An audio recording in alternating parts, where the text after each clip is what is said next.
অযথা সময় ক্ষেপণ করে সরকারে থাকার বিন্দুমাত্র ইচ্ছা আমাদের নেই, বললেন আসিফ নজরুল। জানাবো হাসিনার বক্তব্যের জন্য ভারতই দায়ী, বললেন গোলাম পরোয়ার। আরো জানাবো ধৈর্যের বাঁধ ভাঙলে দেশে আরেকটি বিপ্লব হবে, বললেন সার্জিস।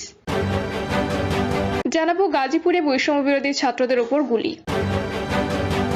এবং সর্বশেষ জানাবো গাজীপুর সদর থানার ওসিকে বরখাস্তের ঘোষণা, গ্রেপ্তার 16। শুনছিলেন সংবাদ শিরোনাম, এবারে বিস্তারিত। অযথা সময় ক্ষেপণ করে সরকারে থাকার বিন্দুমাত্র ইচ্ছা আমাদের নেই, বললেন আসিফ নজরুল। অবাধ সুষ্ঠু নির্বাচন নিশ্চিত করার জন্য রাষ্ট্র মেরামতের মৌলিক শর্ত পূরণ করতে রাজনৈতিক ঐকমত্যের ভিত্তিতে অতি জরুরি সংস্কারগুলো করার সঙ্গে সঙ্গে নির্বাচন প্রক্রিয়া শুরু করা হবে বলে জানিয়েছেন আইন উপদেষ্টা অধ্যাপক আসিফ নজরুল। আইন উপদেষ্টা বলেন, আমি নিশ্চিত করে বলতে চাই, আমাদের এই সরকারের অযথা সময় ক্ষেপণ করে সরকারে থাকার বিন্দুমাত্র ইচ্ছা নেই। আমরা অবাধ সুষ্ঠু নির্বাচন নিশ্চিত করার জন্য রাষ্ট্র মেরামতের মৌলিক শর্ত পূরণ করার জন্য রাজনৈতিক ঐকমত্যের ভিত্তিতে যে সংস্কারগুলো অতি জরুরি সেগুলো করার সঙ্গে সঙ্গে নির্বাচন প্রক্রিয়ার মাধ্যমে আমরা চলে যেতে চাই। এটা নিয়েই কোনো রকম দ্বিধাদ্বন্দ্বের অবকাশ নেই। সংস্কার বিষয়ে রাজনৈতিক দলগুলোর সঙ্গে বসার বিষয়ে জানতে চাইলে তিনি বলেন, আমরা রাজনৈতিক দলগুলোর সঙ্গে ফেব্রুয়ারির মাঝামাঝি মধ্য থেকে আলোচনা শুরু করতে আগ্রহী। যদি তারা রাজি থাকেন রোজার মধ্যে আলোচনা চলবে। আর রাজনৈতিক দলগুলো যে দ্রুত নির্বাচন চান আমি মনে করি সেটা বলার অধিকার তাদের আছে, এবং দ্রুত বলতে কি সেটা স্পেসিফাই করে বলেননি। নির্বাচনের সময়রেখা নিয়ে এই উপদেষ্টা বলেন, নির্বাচনের সময়রেখা নিয়ে বারবার আমাদের প্রধান উপদেষ্টা এবং তার পক্ষে প্রেস সেক্রেটারিও ক্লেরিফাই করেছেন 2025 সালে ডিসেম্বর বা 2026 সালে জুনের মধ্যে নির্বাচন হতে পারে। আবার বর্ষার কথা বিবেচনা করে 2026 সালে সেটা এগিয়ে এপ্রিল বা মার্চে হতে পারে। আশু করণীয় কাজগুলো করতে কত সময় লাগতে পারে জানতে চাইলে আসিফ নজরুল বলেন, 6 মাসের মতো সময় লাগতে পারে। আবার কিছু সংস্কার 1 মাসে হয়ে যাবে। সরকারের সহনশীলতা, অবাধ মত প্রকাশের পরিবেশ ও গণতান্ত্রিক চর্চার ক্ষেত্রে সরকারের অসীম শ্রদ্ধাবোধের কারণে স্বৈরাচার মাথাচাড়া দেওয়ার সুযোগ পাচ্ছে বলে এক প্রশ্নের জবাবে বলেছেন আইন উপদেষ্টা। হাসিনার বক্তব্যের জন্য ভারতই দায়ী, বললেন গোলাম পরোয়ার। বাংলাদেশ জামায়াতে ইসলামী সেক্রেটারি জেনারেল অধ্যাপক মিয়া গোলাম পরোয়ার বলেছেন, খুনি হাসিনা ভারত থেকে উস্কানি দিচ্ছেন। উনি দেশে আসবেন বলেছেন, এখানকার আওয়ামী লীগের দোসরা বলছে আপা আসেন, কুমিল্লা সীমান্ত দিয়ে আসবেন বলছেন। ভারতের বিজেপি সরকারকে অভিযুক্ত করে তিনি বলেন, ভারতের বিজেপি সরকারের মন্ত্রীরা উস্কানিমূলক বক্তব্য দিয়েছেন। বাংলাদেশের ফ্যাসিবাদের মাস্টারমাইন্ড খুনি হাসিনা, যার বিরুদ্ধে আদালত থেকে ওয়ারেন্ট রয়েছে, তার বিরুদ্ধে 2 শতাধিক মামলা রয়েছে। এই খুনি হাসিনাকে আশ্রয় দিয়ে ভারত আন্তর্জাতিক আইনের লঙ্ঘন করেছে। ভারতের পররাষ্ট্র মন্ত্রণালয় থেকে বলা হয়েছে, হাসিনা দেওয়া বক্তব্যের জন্য ভারত দায়ী নয়। এই কথা অসত্য। আমরা এই কথা নিন্দা জানাই। আমরা বলছি, ভারত তুমিই দায়ী। কেন তুমি খুনের মাস্টারমাইন্ড, মানবতা বিরোধী অপরাধী হাসিনাকে আশ্রয় দিলে? পররাষ্ট্র মন্ত্রণালয়ের বক্তব্যের সঙ্গে ভারতের রাষ্ট্রনীতির কোনো মিল নেই। ভারত একটি বিশ্বের বৃহৎ গণতান্ত্রিক দেশ। সেখানে সাম্প্রদায়িক প্রতিক্রিয়াশীল বিজেপি সরকার এসব করছে। সেখানে প্রযুক্তি ব্যবহার করে খুনি হাসিনা এসব উস্কানিমূলক বক্তব্য দিচ্ছে, আমাদের দেশের অখণ্ডতা, রাজনৈতিক স্থিতিশীলতা নষ্ট করছে। তিনি আরো বলেন, বিক্ষুব্ধ ছাত্র সমাজ হয়তো গণবিস্ফোরণের খুনের জায়গা থেকে তাদের বহিঃপ্রকাশ ঘটিয়েছে। আমরা বলবো, শান্ত হন। দেশের আইন শৃঙ্খলা পরিস্থিতি, জনগণের জানমালের নিরাপত্তা দেওয়ার দায়িত্ব নাগরিক হিসেবে সবার। যেসব ঘটনা ঘটেছে অনাকাঙ্ক্ষিত, অনভিপ্রেত। সরকারের উচিত এসব পরিস্থিতিকে শান্ত করে জানমালের নিরাপত্তা নিশ্চিত করে দেশের শান্তিপূর্ণ অবস্থা ফিরিয়ে আনা।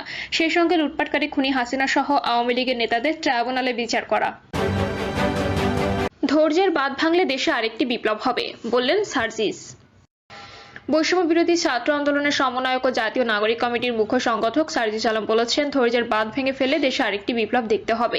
গাজীপুরের ধীরাশ্রম এলাকায় পরিকল্পিতভাবে বৈষম্য বিরোধী ছাত্র নেতাদের উপর হামলায় জড়িত আওয়ামী লীগ, যুবলীগ ও ছাত্রলীগের সন্ত্রাসীদের গ্রেপ্তার করে কারাগারে না পাঠানো পর্যন্ত রাজপথে অবস্থানের ঘোষণা দিয়েছেন তিনি। সার্জিস আলম বলেন, খুনি হাসিনার আওয়ামী লীগ, যুবলীগ ও ছাত্রলীগের সন্ত্রাসীরা এখনো গাজীপুরে ঘুরে বেড়াচ্ছে।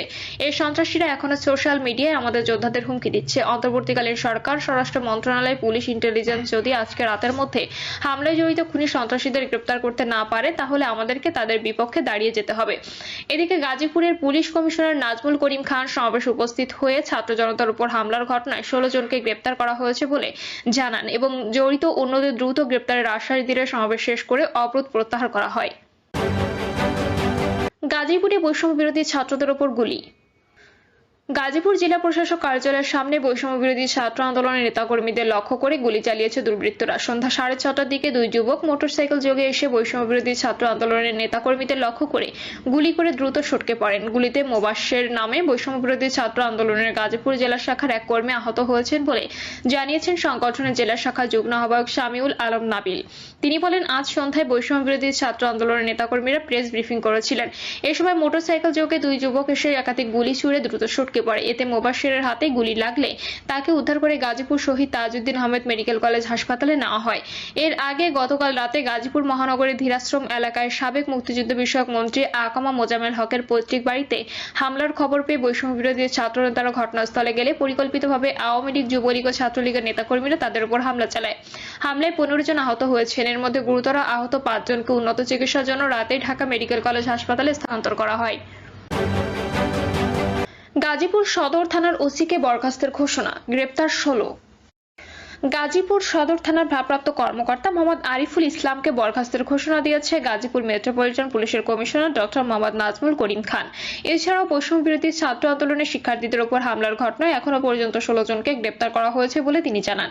পুলিশ কমিশনার বলেন, আমি আপনাদের বলতে চাই, আমরা একে একে তাদেরকে খুঁজে বের করব। আমি নিশ্চয়তা দিতে চাই, এখানে যারা পুলিশ আছে রেসপন্স করতে দেরি করেছে তাদের প্রত্যেকের বিরুদ্ধে আমি ব্যবস্থা নেব।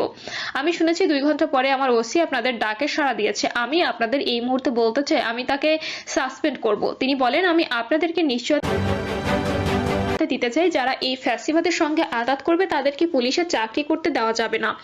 একদিনে যে ফ্যাসিবাদ পুলিশ তৈরি হয়েছে, সেই ফ্যাসিবাদ থেকে পুলিশ বের হয়ে আসতে হবে, জনগণের পুলিশ হতে হবে। আপনারা কষ্ট করে এসেছেন, আপনারা জনগণের নিরাপত্তার জন্য এসেছেন। গত 17 বছর যাবত আপনাদের অন্যায়ভাবে অত্যাচার করেছে, দেশের উপর জুলুম করেছে, এখন মাথাচাড়া দিচ্ছে। তাদের এই মাথাচাড়া কোনোভাবে বরদাস্ত করা হবে না। আমরা এই ঘটনায় ইতোমধ্যে 16 জনকে গ্রেপ্তার করেছি। আজকে রাতে চিরুনি অভিযান হবে। এই চিরুনি অভিযানের মাধ্যমে প্রত্যেকটি অপরাধীকে আমরা খুঁজে বের করব এবং আইনের আওতায় নিয়ে আসবো ইনশাআল্লাহ। নাজমুল করিম খান বৈষম্য বিরোধী আন্দোলনের সদস্যদের উদ্দেশ্যে বলেন, আমি বৈষম্য বিরোধী আন্দোলনে অংশ নিয়েছিলাম। ফ্যাসিবাদী আন্দোলনের সময় আমাকে ফোর্স রিটায়ারমেন্ট পাঠানো হয়েছিল। আন্দোলনের পর আমি আবার পুলিশ কমিশনার হয়ে ফিরে এসেছি। এর আগে গতকাল রাতে গাজীপুর মহানগরীর ধীরাশ্রম এলাকায় সাবেক মুক্তিযুদ্ধ বিষয়ক মন্ত্রী আকামা মোজাম্মেল হকের পৈতৃক বাড়িতে হামলার খবর পেয়ে বৈষম্য বিরোধী ছাত্র নেতারা ঘটনাস্থলে গেলে পরিকল্পিতভাবে আওয়ামী লীগ, যুবলীগ ও ছাত্রলীগের নেতাকর্মীরা তাদের উপর হামলা চালায়। হামলায় 15 জন আহত হয়েছেন। এর মধ্যে গুরুতর আহত 5 জনকে উন্নত চিকিৎসার জন্য রাতেই ঢাকা মেডিকেল কলেজ হাসপাতালে স্থানান্তর করা হয়। এই হামলার প্রতিবাদে রাতে গাজীপুর মহানগরে বিক্ষোভ সমাবেশ করেন বৈষম্য বিরোধী ছাত্র আন্দোলনের নেতারা। পরে আজ দুপুরে শহরের রাজবাড়ী সড়কে হামলাকারীদের দ্রুত গ্রেপ্তারের দাবিতে বিক্ষোভ সমাবেশ করা হয়। প্রিয় দর্শক, এই ছিল এখনকার সর্বশেষ সংবাদ। আপডেট সব সংবাদ পেতে চ্যানেলটি সাবস্ক্রাইব করে বেল আইকনটি ক্লিক করে রাখুন।